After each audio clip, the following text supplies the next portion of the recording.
Окей, добре, приятели, ние можем да започнем вече с нашата презентация.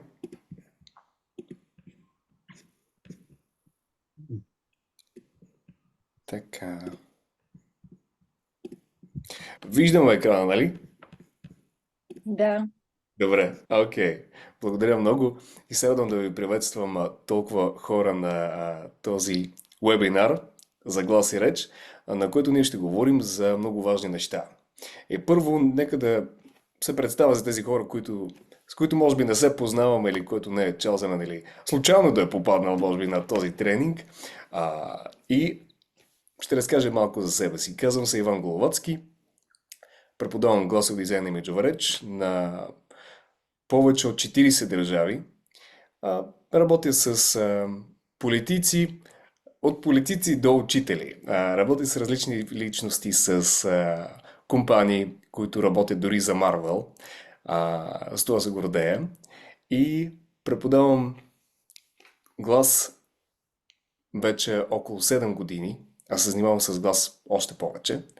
Така че искам да ви разкажа моята история, да историята на другите хора, които са минавали обучение и да разберем с какво гласът може да ни е полезен и за нашите лични отношения, и за отношенията.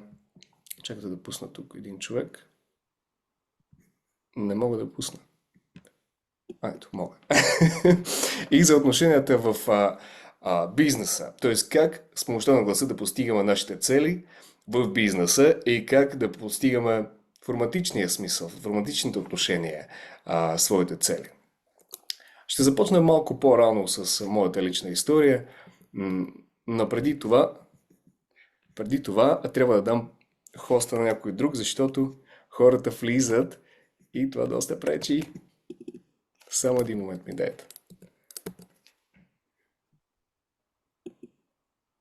Окей.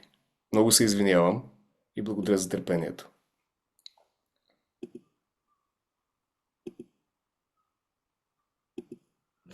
Добре, продължаваме. Следващия слайд, който искам да покажа, ще е темите, на които ще минем. Гласов контрол, проблеми в комуникацията, наука на речта, големи митове. Не само за яйцата, нали, ще поговорим, а и за повече митове, които ни пречат всъщност в комуникацията. Преодоляване на бариерата в комуникацията и ролята на емоциите. Също така ще има въпрос и отговор в края. Първо искам да разкажа още малко за себе си.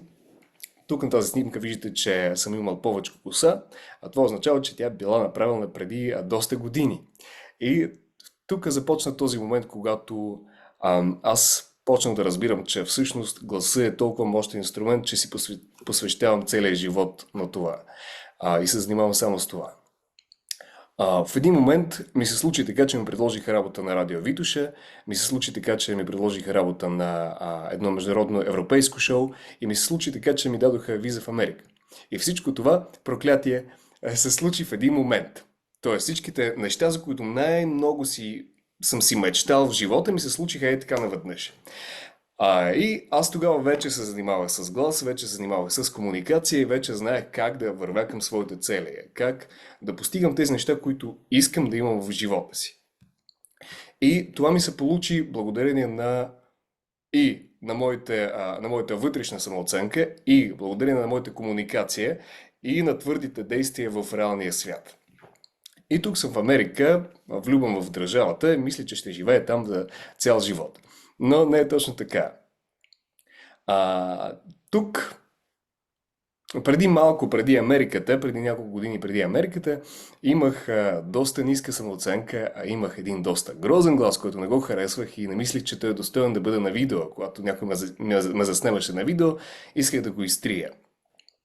А, Сега вече преподавам на много хора в различни държави, на различни компании и просто се живее живота. Като каза един приятел, живот си живееш. Но всичко това го разбирам от комуникацията. Всички тези неща са постигали с комуникацията, с връзки с хората. Самостоятелно човек, нали, не може да постигне много неща. Аз не съм номер едно, а ние всички сме номер едно. Когато ние можем да се свържим един с друг, можем да си колаборираме. Можем да обменяме с нашите таланти, когато минаваме на работно интервю. Можем да се свързваме по-дълбоко с нашите любими хора. Всичко това ни позволява да бъдем по-добри личности. И за сега искам да поговорим, нали, да осъзнаем какви проблеми всеки от нас има в комуникацията. Тоест какво всеки от вас дошъл с нещо. С някаква, може би, грубо казано, болка. А може би не е чак толкова грубо. Нещо, което ни прече вътрешно да се свързваме с хората. Или може би по-добре да артикулираме. Или може би да имаме по-приятен глас. Ще ви помоля да го напишете в коментарите. Какво е вашият проблем? Какво на вас ви се иска да подобрите в комуникацията си, в своя глас, в своето излъчване? Това ще ми помогне и на мен да се ориентирам повече, да наблегна на нещата, които вие искате да подобрите. И също така и на другите ще им бъде интересно.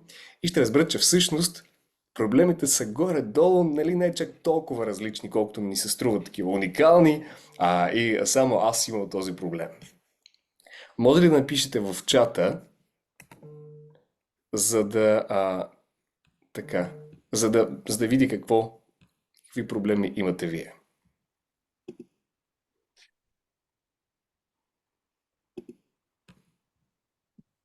Само ще намеря чата.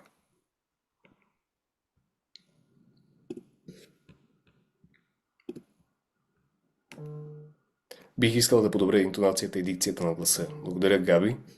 Да, ние ще поговорим със сигурност за интонацията, за дикцията и за самият глас. Как той влияе на нас и как той влияе на другите. Стабилност и контрол. Силата на звука. Абсолютно. Деси. Често пъти говорят твърде бързо и сякаш не е толкова разбираемо за останалите. Има една много хубава техника актьорска. Когато ние говорим много бързо, можем да погледнем, това е техника на Станиславски. Можем да погледнем на пръста си, на пръста. И се забавяме. Можете ли сега да го пробвате? И това ни позволява просто да влезнем в момента тук и сега. Защото когато бързаме, ние имаме една силна тревожност. И ние се опитваме да я замажим или от притеснение не искаме всъщност да бъдем чути и разбрани. И това бързо говорене точно ни позволява така, право на грешка ни дава да го замажим бързичко, да кажа, така случайно да ме чуете и така бързо да мине работата. Мой глас трепери, когато се притеснявам. Ели, тук въпросът е към диафрагмата. За него също ще поговорим. Диафрагмата ни позволява да се успокоим и тя ни дава тази стабилност да издържим качествения глас. Тоест, мислете го така, гласът е озвучено издишване. Когато аз говоря, въздуха излиза, откачва гласа ми и го изнася. И по този начин аз артикулирам и изнасям гласа. Също така резонира гласа на различни места и създава определено въздействие, за което по-нататък ще поговорим. Така, дикцията и стабилност. Да, със сигурност. Дикцията, когато нямаме хубава дикция, тя ни лишава от нашата авторитетност. И затова е много важно да имаме добра дикция като експерти. Мекото говорене. Добре, тук имаме... Обичам да ги наричам морски диалекти. Искам да мога да подобря тембъра си, за да мога да овладея на диктофон се разминава с реалния свят. Хубав въпрос, между другото. Как така на диктофон? Да, пускайте си камерите, моля. Виждам тук само двама човека точно. Трябва да ги направим, съвърна се.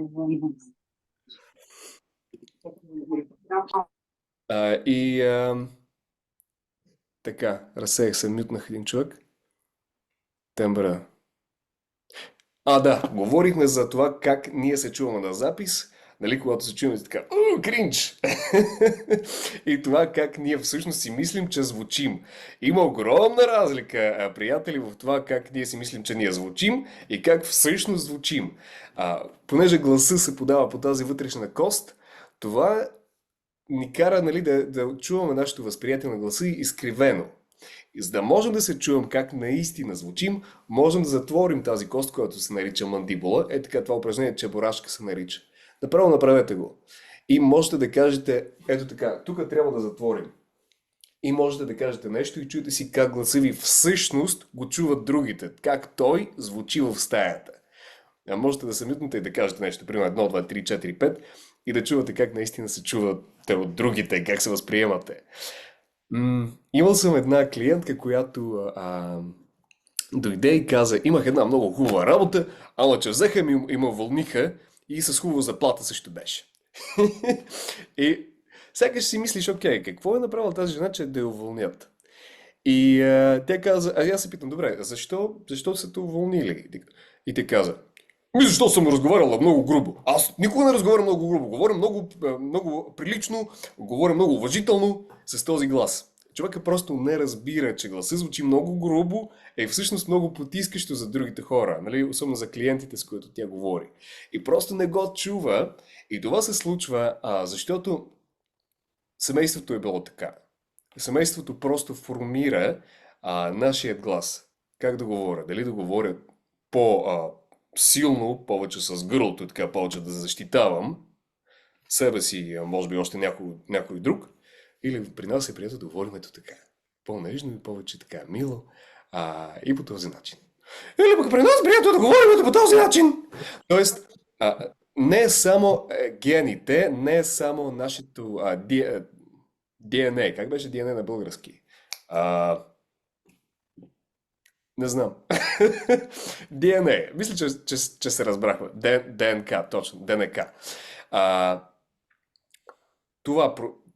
Това променя нашия глас, плюс нашата среда.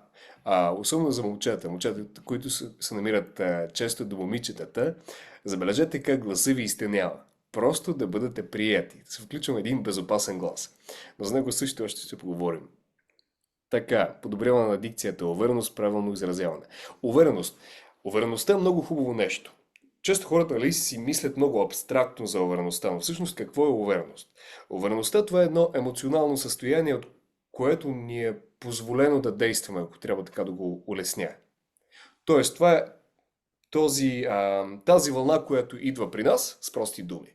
И от което ние ни се иска да правим неща. Нали? Всеки от нас съм сигурен, че е имал такова чувство, че точно сега е момента, сега ще направя, сега ще променя целия свят. Около себе си това е още най-пресъщо на тинейджерите, например. И това го очакват обикновено хората. Но това емоционално състояние, също както и всичките други емоционални състояния, се тренират. Колкото по-често влизаме в едно или друго емоционално състояние, толкова по-лесно ние да го тренираме. Окей, нека да продължим сега с нашата презентация. Вие не ми виждате екрана. Да, чакайте една секунда.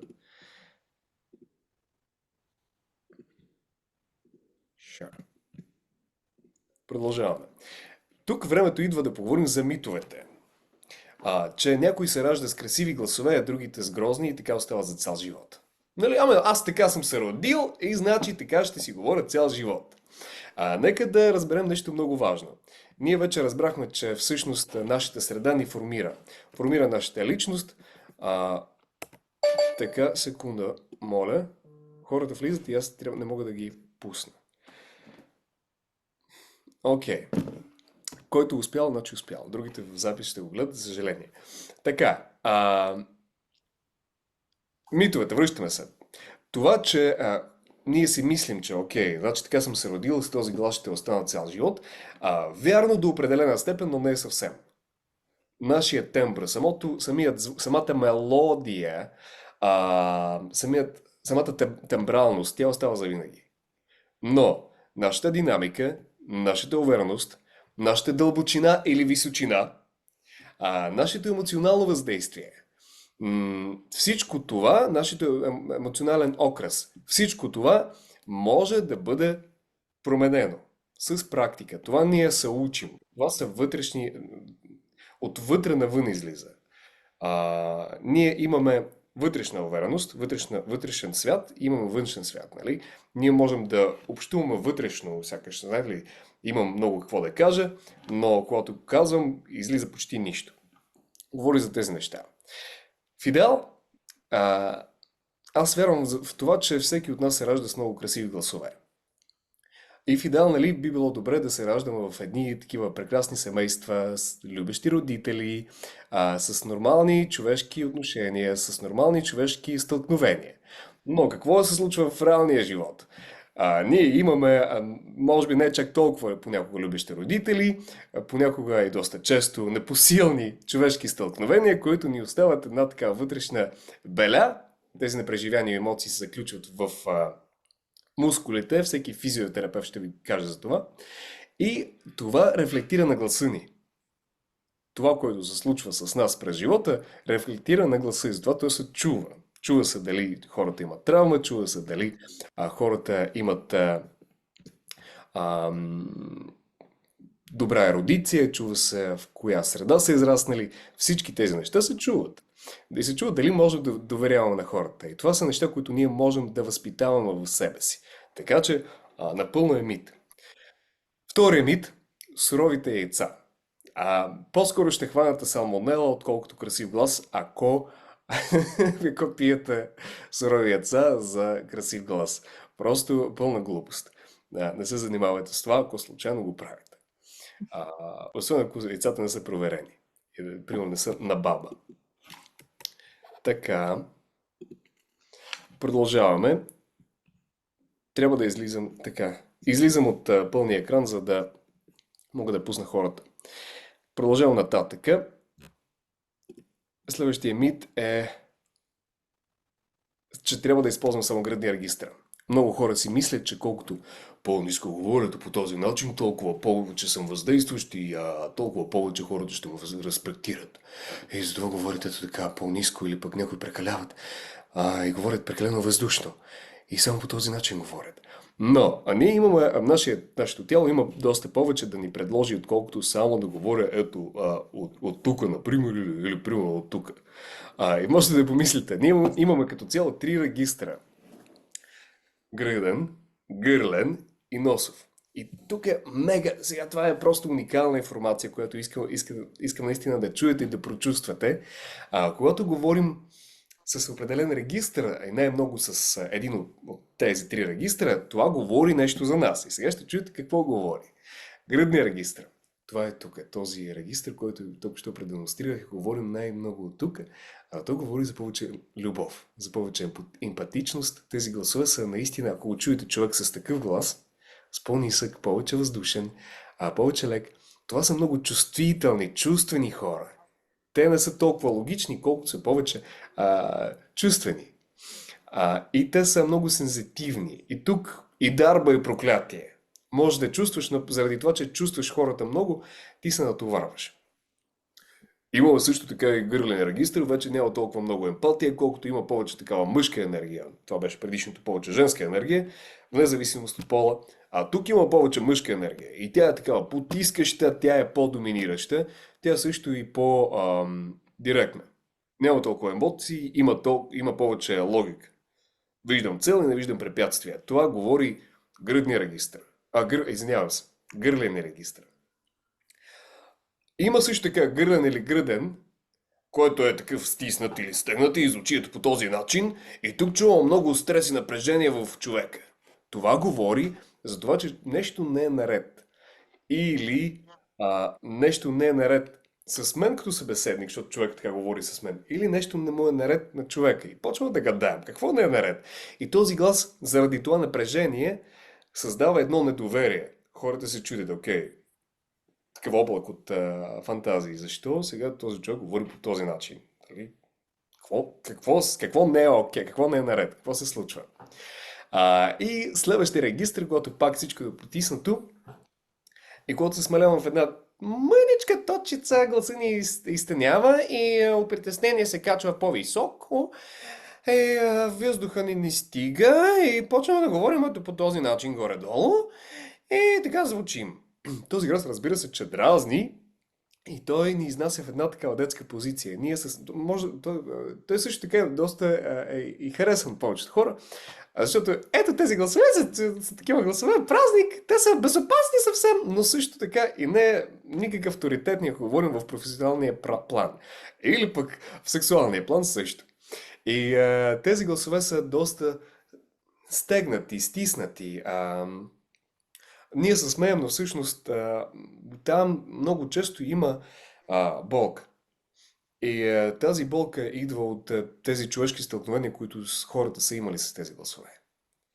И така просто после се отразяват в живота, в комуникацията. И ние вече от тези тънички нюанси, които толкова ще обясних, не са чак толкова тънички, когато вече ги обясних, но ние определяме, окей, не го разбираме на логично ниво, но ние го определяме дали да доверяваме на човек.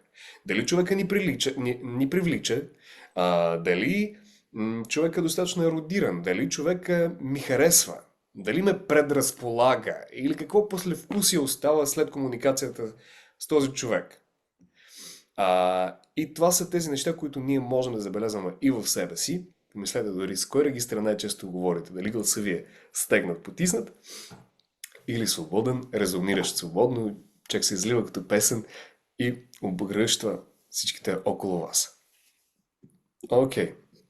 Продължаваме нататък с тази фраза, че гласът отражава най-фините частици на човешката душа. Защото казва за нас много. Първо, ние оценяваме хората по няколко филтра, нали? Виждаме човека първо визуално и си казвам дали ни харесва или не е чак толкова. После разбираме какъв е точно човека, когато си отваря устата. И там вече става всичкото ясно. Какво се случва във вътрешния свят с човека. Защо всъщност си заслужава да инвестираме в гласа си? Защо всъщност си заслужава да работим с гласа си, да го развиваме и да правим упражненията, които скоро ще ви предложа да правим? Искам да започна от истории на моите клиенти. Само няколко ще разкажа, едни такива най-сочните, тези, които останаха с мен, най-впечатляващите, въпреки че, честно казано, лъжа тук, всички са впечатляващи. Имам много истории, които извинявам се, пускам човек, които просто са невероятни. Нека да вземем първия човек. Не мога да ви кажа истинското име, нека да наречем Нина. Нина след бърнаут идва при мен и тя вече работи, имала 2 години, в които не работила, не че можела да си го позволя, просто изгоряла. И тя работеше тогава в една фирма и дойде, защото имаше голям проблем с началника. Тя е доста квалифициран специалист, но началника не й позволява да расте. Имат скандали, не се разбират. Тя има началника, на този началник големия бос. И този началник не позволява тя да прави никакви по-големи разширявания в компанията, не й позволява на нейните идеи да бъдат видени и забелязани, съответно тя ще израсте, защото той, този, който над нея, не иска тя да бъде забелязана, защото вижда, че тя има повече потенциал от него. А тя няма как да достигне до биг боса, до големия бос, ако той не я пусне. И те имат голям проблем. Защото тук просто е така, една стена. Постоянно се карат и тя е в депресия, пак почва да изгаря.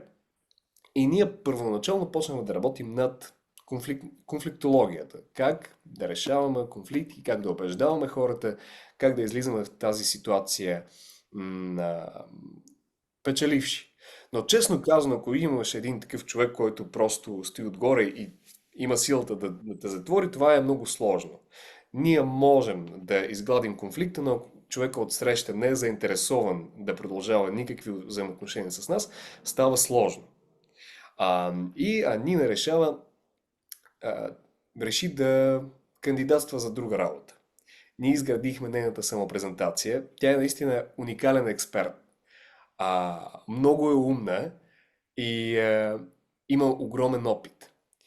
И ми разказва за себе си. Казвам, разкажи ми за себе си. И излизат 3 неща за нея. Какво прави, и още някакви специалности, къде е учила, и от кое е село и така нататък. Но това не ми говори нищо. Т.е. тази самопрезентация е просто нулева. И ние почваме да изграждаме самопрезентацията, научаваме се как да се самопрезентираме, и Нина получава след това професия в Малта с релокация, с голям доход, дадоха й апартамент, MacBook, iPad и iPhone, така че тя получи, и Company Shares. Тя получи също и дял от новата фирма. Така че това дава самопрезентацията, когато аз знам как да разкажа за себе си, за своите ценности, за своя опит, така че мен да ме изберат, освен нали, другите специалисти, които са на моето ниво. Хората са наистина огромно количество и могат да бъдат прекрасни специалисти. 9 вече стана милиарда човека на Земята. Но защо точно вас по дяволите трябва да ви изберат? С какво сте толкова особени? И тук трябва да помислим с какво всъщност. А ние имаме нашият опит и в самопрезентирането добре е да знаем с какво сме всъщност по-добри. Тази тема е посока. Да? Тук, случайно сигурно искате да кажете нещо. Или не? Окей. Като цяло самопрезентацията е добре да отговаря на няколко въпроса. Все пак този ефир не е за самопрезентацията, но ми идва отвътре да ви разкажа бързо какво важно трябва да кажем в самопрезентацията. Има три основни неща. Нещо просто да разкажем за нашата професия. Нещо съвсем ясно, съвсем голям проблем, между другото, на експертите, почнат да разказват някаква вътрешна терминология, а HR-ите, които ги наемат, въобще нямат идея за какво говорят. И често това е голям кейс. Максимално лесно, с прости думи разказваме с какво се занимаваме. После разказваме за някакъв удивителен кейс, който сме направили. Нещо много впечатляващо. И тук идва вътрешния самозванец. Окей, кой съм аз да разказвам за тази ситуация? Сега няма да се хвалям. И това е огромна грешка. Да не разкажеш за това с кое всъщност се гордееш. Кое всъщност ти е най-голямото постижение. Това те продава като експерт. Хората просто виждат твоята ценност. И затова трябва да разказваме за нашите постижения. Толкова е важно. Ако сме експерти и не разказваме за нашите постижения, смятай, че ни няма като експерти. И след това трябва да кажем нещо полезно. Пуп. Просто удивително полезно. Нещо полезно. И това полезното може да е с какво помагам. Какви резултати остават след мен. Говоря просто за моите резултати и постижения. Разбира се, че на курса, например, Хипноглас, ние ще говорим за, който сега ще е на 11, ще говорим за различни типове за самопрезентация и ще се ориентираме според това, което се случва в интервюто, но е много важно да можем да се самопрезентираме. Видяхте ситуацията на Нина. Нина се казва по друг начин, но не мога да кажа нейното истинско име, все пак много интимно. Тази работа е много интимна. Тук този човек ще го кръстим Мишо. Мишо, това са AI генерирани картинки. Това не са техните снимки. Това са реални истории. Просто не мога да ви покажа лицето на човека и как се казва, защото, нали, разбирате защо. NDA. Човека идва, мега забавна история. Човека идва, работим с него 4 сесии ли беше, или 6 сесии, вече не помня.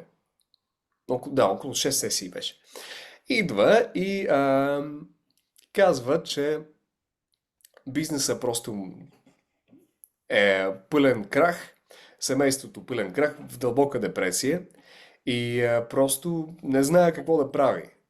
И ние почваме да... Тоест, представете си, човек идва при вас и ви казва това.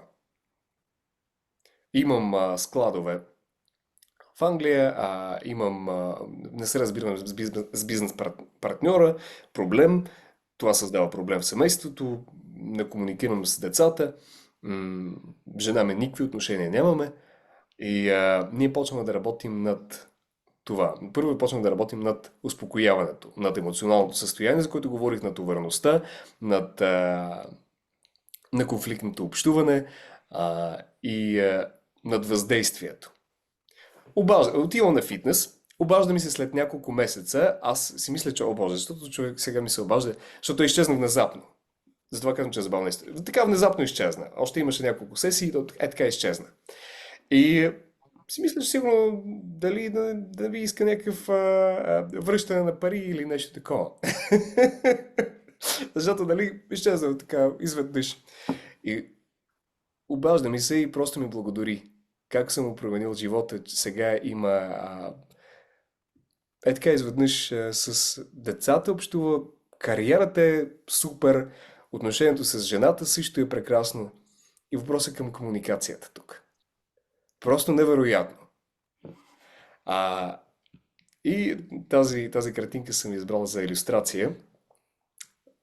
Да схванете. Аз тогава просто след всяка история ме побиват тръпки. А, толкова е впечатляваща комуникацията. И тук още тази жена, искам да ви разкажа, тя е толкова красива, колкото и тази генерирана картинка.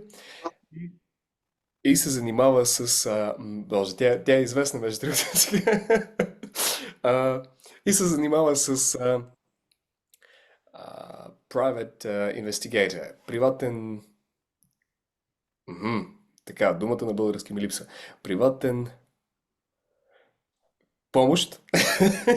Помощ от залата. Така, виждам, че пишете. Как да бъде? Частен детектив, точно. Частен детектив.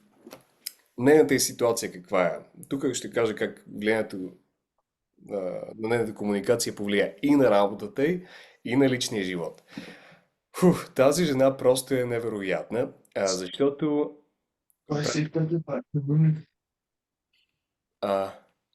Сега ще... Да. Окей.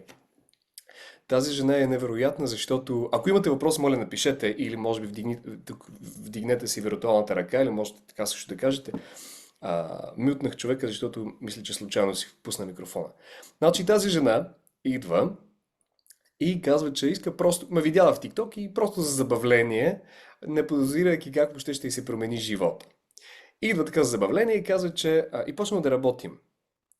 Казва, че прави доста опасни неща и тя е като цяло виждам, че е доста мъжка енергия. Така говори с един такъв по-твърд глас, като каже нещо, веднага искаш да я слушаш и така да правиш това, което тя казва. И ние почваме да говорим за живота и за това, с което се занимава, как и се отразява. И тук стигаме до гласа. И почваме да правим упражнения за гръдния регистър. И тя първо просто се смее. Е така, от нищото. Почва да се смее и казва, това са глупости, нали? Това въобще нищо не означава, в смисъл, това е много тъпо и не искам да го правя. И така ми го казва. Аз казвам, окей, но аз разбирам какво се случва. Както ви казах, преди малко гръдния регистър отговаря за нежността, за женствеността и за съблазнението. Той е доста интимен, този регистър, този резонанс, тази вибрация в гърдите. Нали? Когато говорим, сложете си ръката на гърдите и вижте дали гръдния регистър ви работи като цяло, когато говорите. Я проверете. И пишете в чата дали има там вибрация. Ако няма никаква вибрация, явно не го използват. Да, виждам тук. Реакции. На втория, работи супер. Мариан, на второто упражнение, втория път, когато се срещаме с нея, тя почва да се изпотява. И това говори чисто психологически, че някаква бариера там се премества, се измества. И ние говорим за личния живот, за това, което тя преживява, за това, което тя... за това, което я формира като личност. И виждаме, че животът е бил много жесток с нея. Родителите никога не са показвали любов и тази любов не е позната. Просто това емоционално състояние за човека не е познато и затова не може да го изживее. И тя дори ми каза, ако аз не мразя мъжи, значи не го обичам. Имала май три брака и всичките са били не толкова успешни. И аз съм в потрес от тази фраза, нали, колко да е, нали, познато ми е, но просто разбирам какво се случва с нея. И ние почваме да работим с тази нежност, този нежен глас. И се срещаме, когато бях в България. И я питам, нали, как си. Аз много рядко с клиентите се срещам, но тя наблягаше да се видим и подари нейната книга. И тя ми разказа за първи път в живота си а, имам мъж, който аз да го харесвам. И аз такива просто се насълзих лекичко, защото цял живот, представете ли, цял живот да живееш с някой, който всъщност не харесваш, с едни такива отношения, които не са градивни, които не са в любов. И когато работим с тези регистри, ние също докосваме и фините частици на душата. Много рефлектират хората, когато правят тези упражнения. Доста неща излизат. Може да видите обратната връзка и на сайта, и в Instagram качвам какво казват хората. И това, как ние работим с гласа, всъщност влияе до огромна степен на нашия живот. Окей. Сега искам да казвам, да поговоря за бариерите, как да ги преодолявам. Между другото, имате ли въпроси? Така да дадем една такава пауза, да усвоим тази информация, която тук ще казах. Имате ли някакви въпроси? Може би за хората, за които казах, или може би някакви определени въпроси, които вас лично ви вълнуват. А, Една минутка ще изчакам. Може би нямаме, ще продължим. Окей. Ако има, ще ги проверя в чата. Преодоляване на бариерите. Нямам информация, просто трябва да го обясним малко по други деликатни начини на госта. Thank you so much for waiting on the line, sir.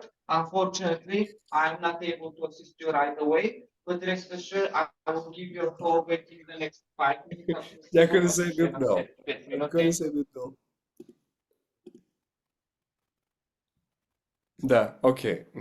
Мисля, че сме окей. Някой на работа. Много оценява, че сте на работа и сте тук заедно с нас. Добре, ние продължаваме. Така. Преодоляване на бариерите. Значи имаме няколко бариери, които ни пречат. Психически бариери, психологически бариери, физически бариери и социални бариери. Нали, какво се случва с нас, когато ние общуваме? С хората. Става ни страшно, се качва норадреналина, това е предшественика на адреналина, се разтреперваме, гласа ни трепери, се получава една тревожност, емоционалното състояние се получава скапано и ние от това емоционално състояние просто не можем да действаме. Ние не можем да говорим и нямаме настроение да предприемаме каквото и да е в живота си. Не можем да се свържем с определени хора, не можем да изпратим CV-то си, не можем да отидем на дейт, не можем да съблазним, човека, който харесваме, може би. Да предразположим. Може би съблазним е така леко груба дума, но смятам, че е достатъчно силна за контекста ни. Първо, трябва да разбираме какво се случва на подсъзнателното ниво. И тук е добре да се питаме, какви чувства аз изпитвам, когато общувам с човека. Нали? Първо питаме, какво чувствам? Дали съм напрегнат? Дали има някаква тревога? И дали виждам, че всъщност това ми пречи. Зад това чувство задължително, 100% се крие една някаква мисъл, която ме кара да се чувствам по този начин. 100%. Каквото е чувство да изпитвате, някаква мисъл ви кара. Вие можете да не я чувате, но ви съветвам да се прислушате към нея. Как? Ще ви кажа как да можем да я чуем тази мисъл, да чуем вътрешния си глас. Добре да се питаме, окей, първо да се върнем в момента сега. Добре, тук ще ви дам пак една такава психологична и дори пак по станиславски методика. Питам се, къде се намирам? В стаята. Какво чувствам? Напрежение, тревога. Добре, и какъв съвет бих си дал? И тук ми идва отвътре. Това, което първото идва, това е правилният отговор. Примерно да се успокоя или да се дам повече любов. Но могат някакви много нестандартни за вас мисли да изникват, но ви съветвам да ги преслушате. Разбира се, нали, не казвам да нападна някой, например. Все пак говорим за здравия смисъл. Но обикновено, едва ли ще ви дойде тази мисъл, но обикновено, ако се питате тези въпроси, запишете си ги или в момента питайте се къде се намирам, какво чувствам и какъв съвет бих си дал. Съветът може да е, примерно, да се отпусне или да си изправя гръбнак, например, защото тялото ме боли, аз не го усещам. И това ни позволява вече да разбираме, окей, какво се случва с мен, а каква мисъл ме кара да се чувствам по този неприятен начин, по-скоро дисфункционална мисъл. Така се наричат тези мисли, които ни карат да се чувстваме ограничени, не можещи, притеснени и по-малки от другите. И важно да си задаваме тези въпроси и да го работим това нещо. Физически бариери, това, което ние не знаем как да артикулираме правилно, не знаем как да дишаме правилно, защо и не знаем как да си владеем гласа, да не се накъсва, не знаем как да не ни изтънява гласа и да не звучим като малки деца, на които, нали, така, здрасти, няма много доверие, или на които ние си стягаме цялото тяло. И сме такива много притеснени и една малка точица в сравнение с човека от среща или може би с хората от среща. Просто става така мизерна точица, която е така незначителна. Тя е незначителна нито за себе си, нито и за другите. Това е емоционално състояние, което ние, физическо все пак свързано с емоционалното, което ние преживяваме като хора, то задължително се предава на хората, с които общуваме. Нека сега да ви дам и физическо упражнение. Това е едни такива упражнения, които давам на курса, хипноглас, например, или в частната практика. За да настроим дишането, трябва да овладеем диафрагмата. На курса, между другото, имам цял модул с диафрагма, толкова е важно. Ще ви кажа защо. Диафрагмата е един лентовиден мускул, който се намира ето тук. Предлагам да станем и да го направим. Под белите дробове има един мускул, който изглежда като лента и той ни позволява да регулираме въздуха. Някои хора, между другото, дишат от тук. Сложете си едната ръка на гърдите, другата на корема. И ако тази ръка се вдига, когато вдишате, пробвайте да вдишате сега. Трябва тази ръка да ви се вмести. Не е тази. Тоест, ако вдишате и от тук вдишате, гласът ще ви се изтенява, няма да имате релаксация и ще бъдете по-нервни. Защо? Защото през диафрагмата минава вагусовия нерв, който е част от парасимпатиковия дял на нервната система, който означава, че ако дишам с корема, това ми помага да се релаксирам и да се овладея. И предлагам да вдишаме сега и да издишаме в продължение на 15 секунди. По този начин ние ще загреем вагусовия нерв и ще релаксираме нервната система. Това помага и да се успокоим, и плюс помага за храносмилването. Вдишваме и 15 секунди със звук С издишваме.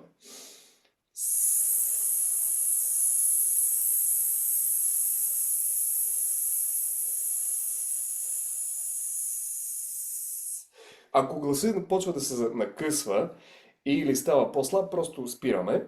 В момента този въздух, който излиза, той имитира нашата реч и когато излиза от тук, от корема, гласът ни излиза стабилен, добър и по-дълбок, между другото, защото се отпуска. Ние, когато искаме да имаме по-плътен глас, не трябва да се напрягаме, а трябва да се отпуснем. Нали? Парадоксално, но така са нещата.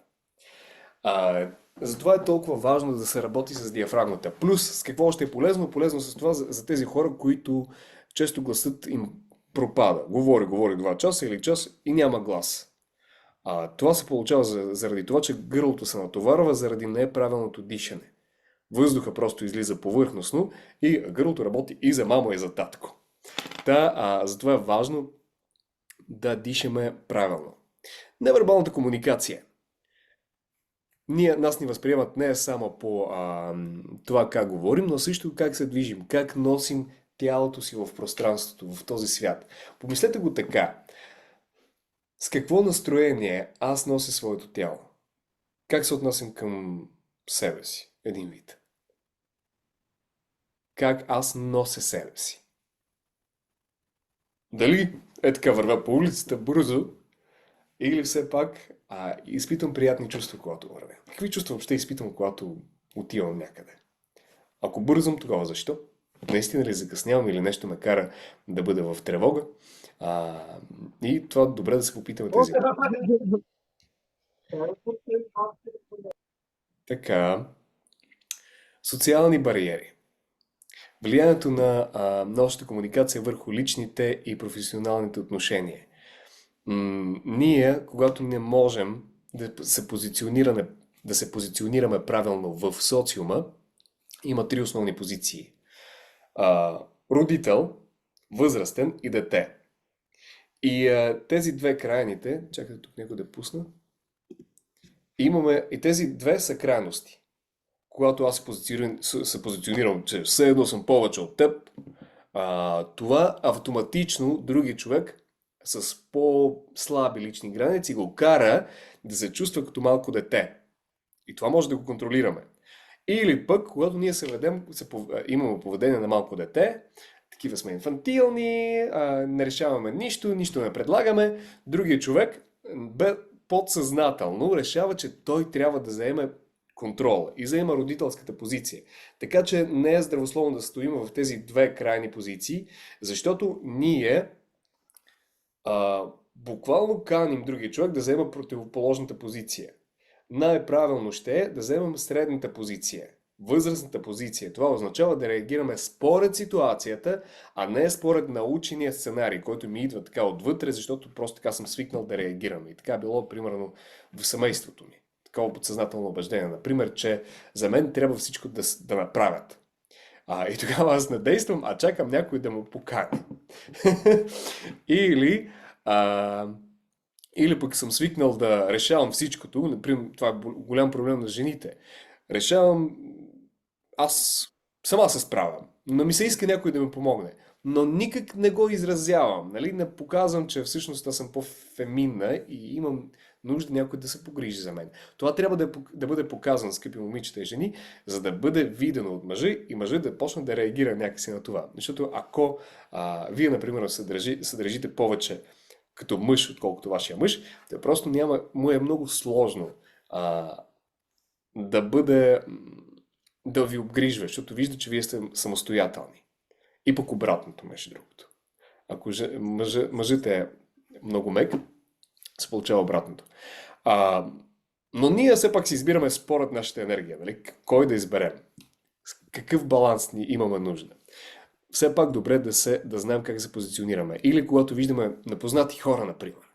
Или някакви важни хора. Или някакъв Zoom митинг. Ето като този. Представете си сега да водите този Zoom митинг. Така изведнъж ви давам думата и трябва да разкажете за себе си. Или трябва да разкажете нещо си. Така изведнъж.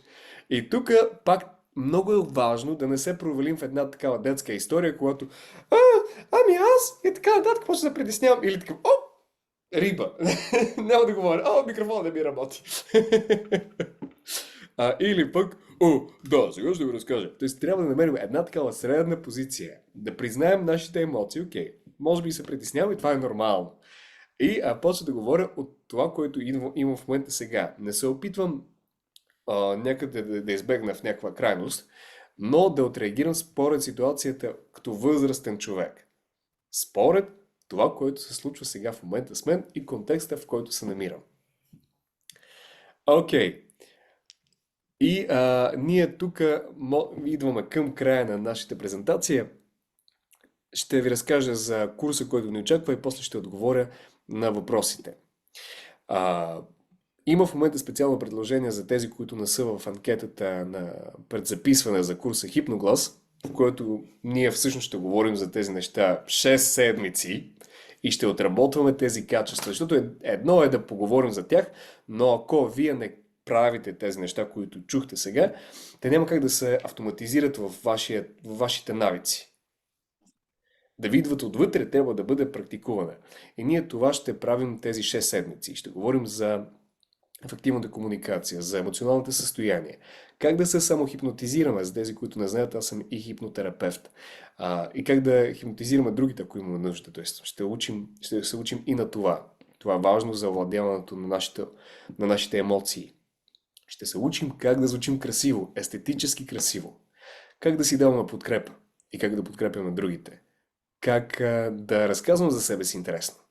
Как да правим сторителинг, как да направим една разкошна самопрезентация, която да ползваме в живота си.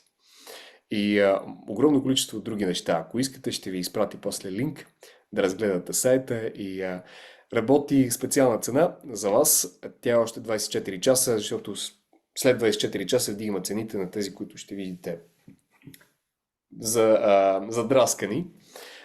Така че надявам се да ви видя там сред студентите, ако имате това желание. Окей, сега идва време за въпрос и отговор. Имате ли въпроси, на които искате да получите отговор, свързани с комуникация, с глас и въобще за живота, ако щете? Виждам някакво съобщение. За колко време може да се промени гласа, да стане по-басовит? Много индивидуално. Зависи колко сте далече от това. Например, ако имате ето такъв глас, може да вземе от няколко месеца, но, честно казано, практиката показва, че за 3 часа става. Тоест, просто често хората не включват гръдния регистър. Повечето хора ми казват, че след 3 занятия или след 3 часа работа с група или където и да са, огромно така, статистика да се върти около тези 3 часа. Казват, че имат промяна в живота.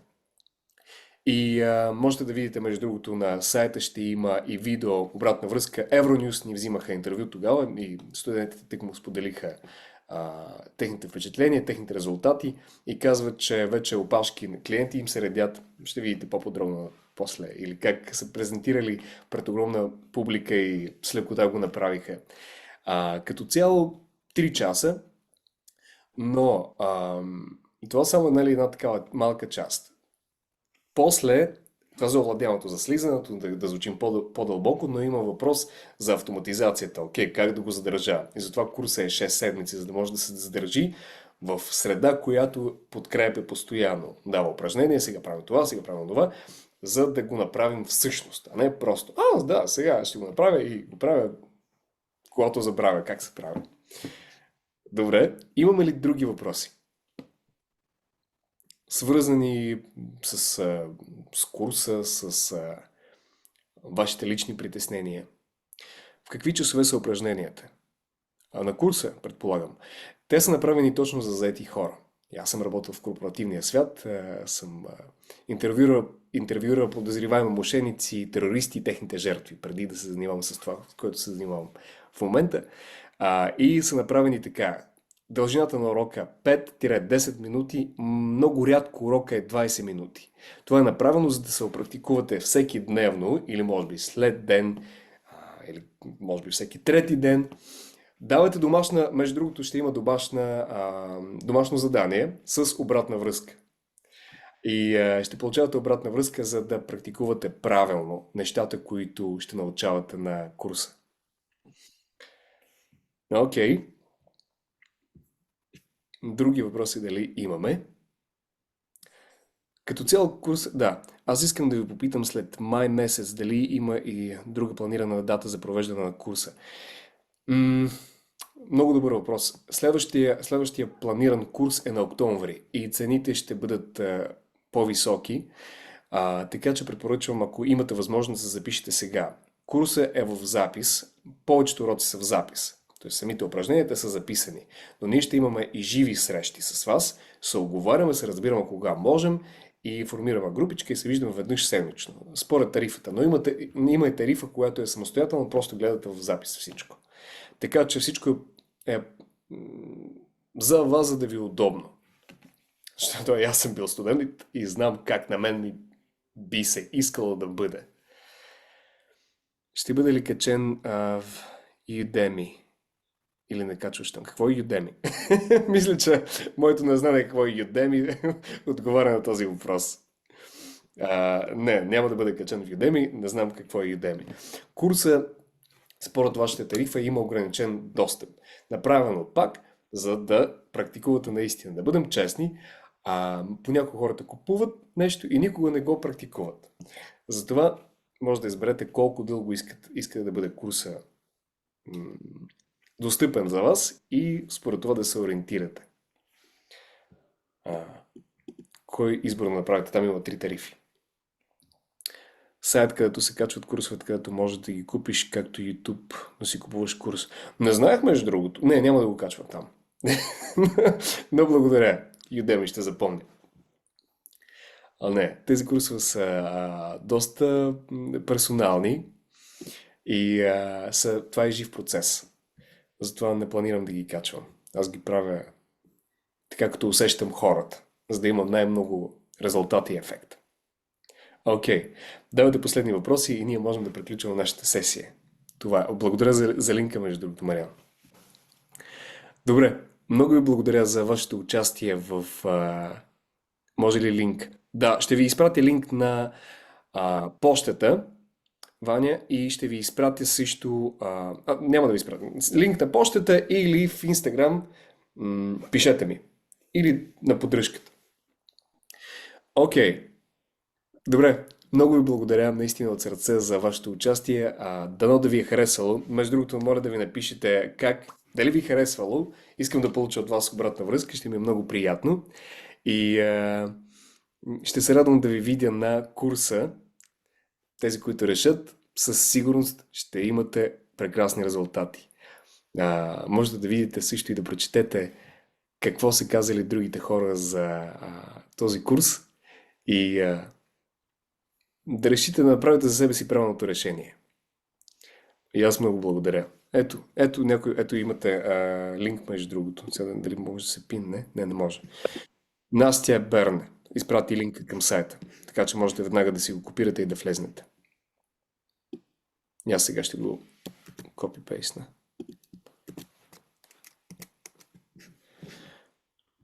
Така, окей. Добре, много ви благодаря. Беше ми много приятно и ще се радвам да ви видя в социалните мрежи или може би в реалния живот един ден. Благодаря. Чао, чао.